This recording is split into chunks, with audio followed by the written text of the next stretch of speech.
മഹത്വം ഏകചിന്തയാൽ ഏവരും ചേർന്നു സ്തോത്രങ്ങളർപ്പിക്കാം. ഭക്തി പാലിക്കാൻ ശക്തി പ്രാപിക്കാൻ മുക്തി നേടിടാൻ പരിശുദ്ധനെ തേടാം. സുഖകാലത്തിലും ദുഃഖവേളയിലും അകലാത്ത സ്നേഹിതനേ,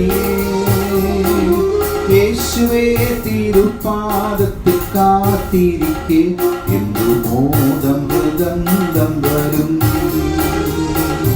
യേശുവേ തിരുപ്പാദത്തിൽ കാത്തിരിക്കെ എന്തു മോദം മൃദന്തം വരും.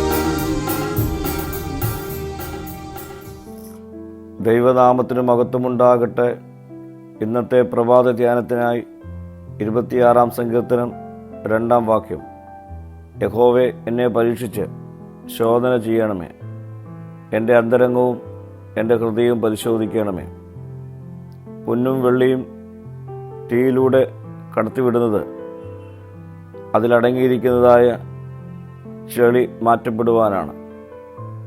തുടർന്ന് പൊന്നും വെള്ളിയും പത്തര മാറ്റുള്ള വസ്തുവായി മാറ്റപ്പെടുന്നു. തൻ്റെ ജനത്തിൻ്റെ വിശ്വാസവും ക്ഷമയും കഷ്ടപ്പാടുകളിലൂടെ പരീക്ഷിക്കപ്പെടാം. എല്ലാ മനുഷ്യരുടെയും ഹൃദയങ്ങളെയും വഴികളെയും അറിയുന്നവൻ, നമ്മിലുള്ള കൃപയുടെ സത്യവും നമ്മുടെ ഹൃദയങ്ങളുടെ വഴികളിലെ നേരും അറിയുവാൻ പരിശോധനകളിലൂടെ നമ്മെ കടത്തിവിടാം. അത് നമ്മെ നശിപ്പിക്കുവാനല്ല, വിശ്വാസത്തിൽ നിലനിർത്തുവാനാണ്.